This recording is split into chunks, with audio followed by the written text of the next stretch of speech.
Hello, my amazing friends. I am so glad that you're here, and I am excited to show you what our next steps are within this wonderful Satisfactory universe.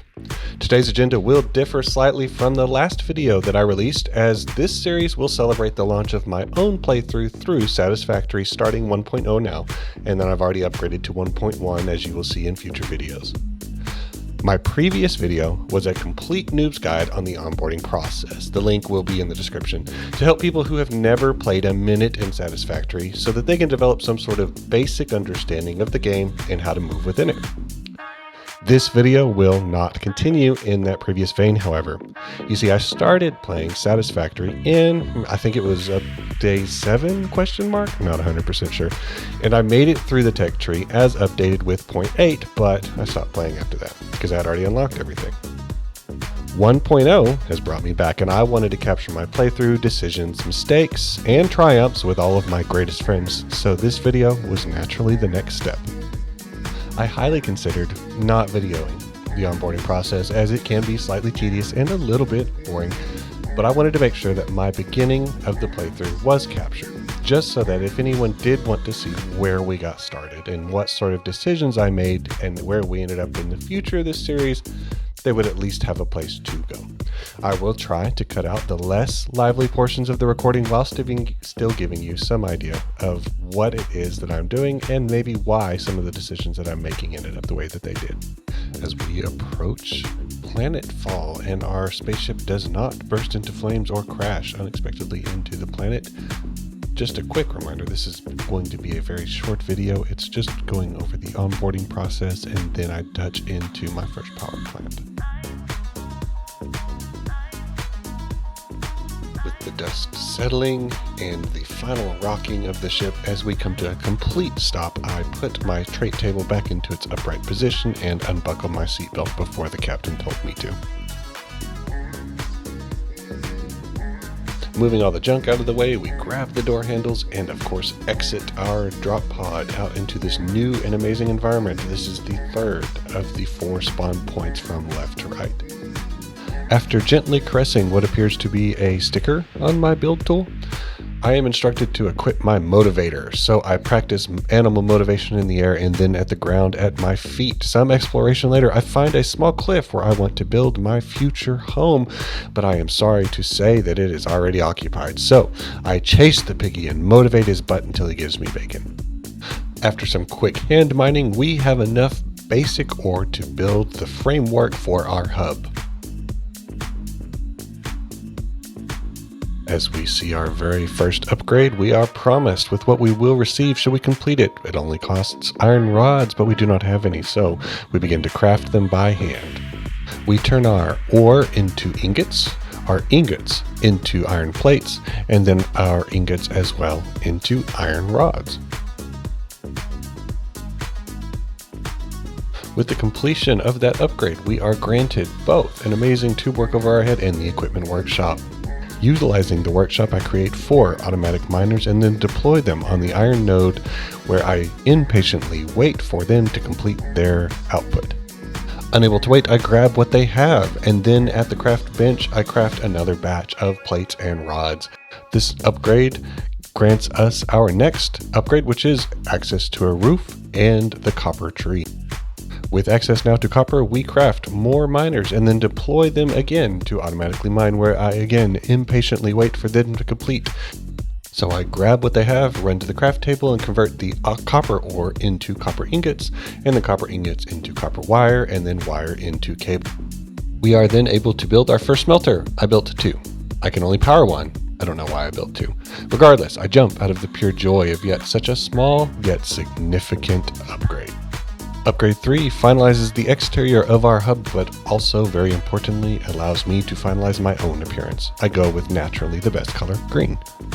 A new part is able to be crafted, and that is screws made out of iron rods. I feel the need to colonize another resource node, so another army of miners has been created. Behind my base, there is a spire with a pure limestone node. After ascending the small ramp, I knock the capstone off and deploy another line of miners. I again wait impatiently for them to fill their inventory, grab what has accumulated, and then run back to the base where I convert limestone into concrete. I also begin to craft the first early game pain in the butt: reinforced iron plates. This would now allow me to build my first constructor, but in a recurring theme for this and every playthrough, I end up wanting to delete everything we have made so far and rearrange it. The decision was, I'm sure, not in any way related to the fact that the smelters were facing the wrong way. After the smelters, we placed 2 constructors ready to receive and begin making our first automated parts, which will end up being iron plates and copper wire. With access to the extended power network, we are now able to put down 2 fresh miners. Doing so, however, does show that my layouts are weapons-grade balonium because I delete the base and re-establish the production line closer to the miners. Moving them back gives us more room for activities. And activities aplenty we will have, including setting up 2 smelters, 3 constructors, storage belts, and power. Hey friends, it's your favorite toast. I bring you an important broadcast. Do you see this beautiful idyllic landscape? Well, it's currently owned by a heartless and evil corporation bent on turning it into a cesspool of waste and pollution. Only you, my favorite viewers, can prevent this. I was told if I got 100 likes, they would give the planet to me. After all, we can't let them turn this into a toxic hellscape. That's our job.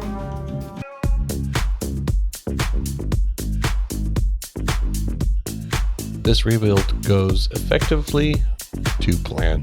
There's not much excitement here as everything is very straightforward other than all of the very not straightforward belts and the fact that nothing is lined up on foundations, which bugs me even in video form, so you can imagine whenever I was doing it. But at this course in the game, that's just the way that it has to be played.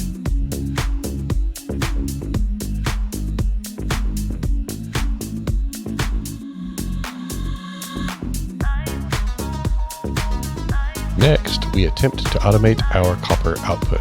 I previously placed a miner to gauge the feeling for the space and hated it, so I moved it to face another direction.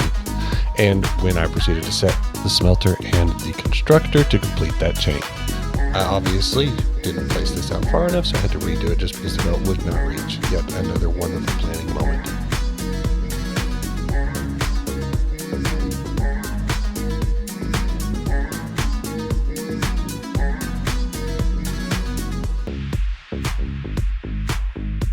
After basking in my own genius for finally getting this basic layout right, I decided to preload the machines and I set off to establish another tiny step towards world automation. Next target, Limestone.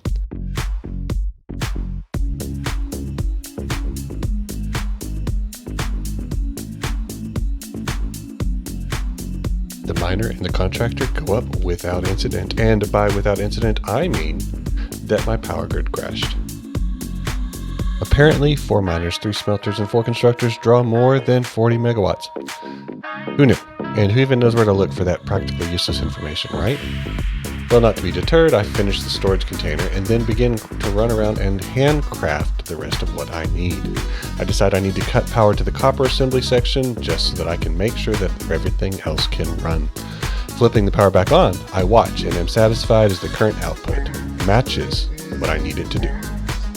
Handcrafting this concrete should finalize the very next upgrade that I put in, but the materials are not complete, and I think that I'm ready, but I'm actually missing iron rods. You dingus. It's an easy fix, and with that we finalize our upgrades and we complete the onboarding section.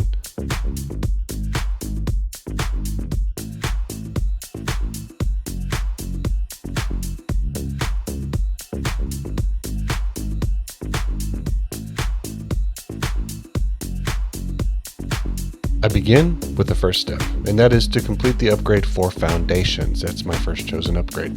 I have many of the materials, but I need more concrete. So, as I gracefully exit the hub and begin to go up my mountain, I again do so without incident, and by without incident, I mean falling all the way down, breaking both legs, and leaving myself essentially one shot. Not to be deterred again, I pick a fight with a few spitters, killing one successfully before being killed by another one. I guess it was a fart cloud, unsure. Anyways, again, not to be put down by this setback, we progress forward and completely unlock foundation for our next upgrade. Our next focus will be the logistics upgrade for splitters specifically, because splitters are important. This one's easy, and it takes less time to gather the materials than the cooldown for the rocket to come back.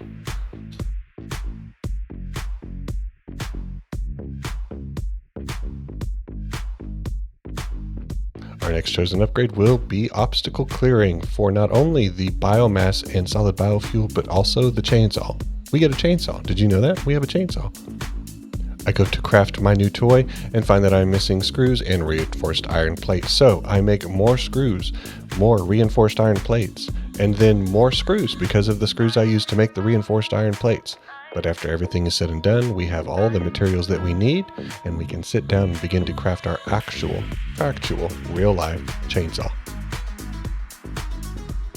We also utilize our crafting bench to convert some of the leaves and wood in our pocket into solid biofuel after making it through the biomass upgrade.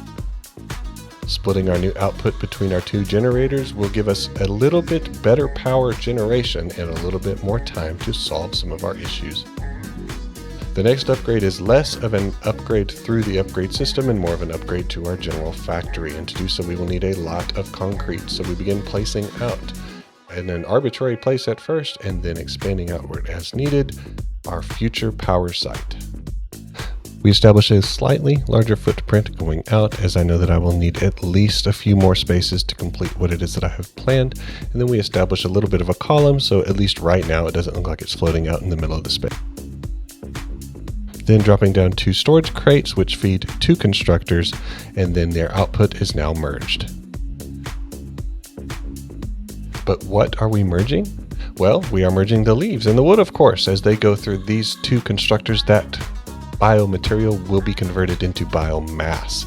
We merge both of those and establish a new constructor that will convert that biomass into solid biofuel, thereby powering our new and future biogeneration station. A string of 8 bioburners, 4 on each side, will be set up to be fed with a manifold type system. This build could have been done a ton more efficiently with all of everything I needed to craft it, but instead I decided to be impatient and just continue on. As you see, I ran out of some parts.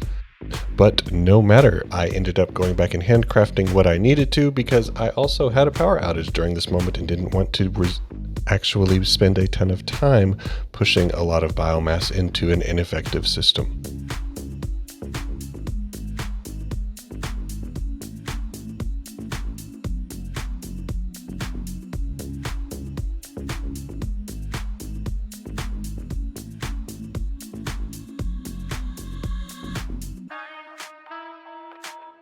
After completing main construction phase, we start by powering everything up.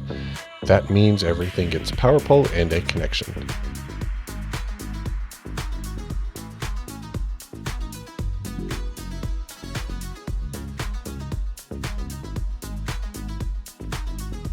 With the last power pole put into place, I split my own solid biofuel stacks into several stacks and begin to jumpstart our power generation.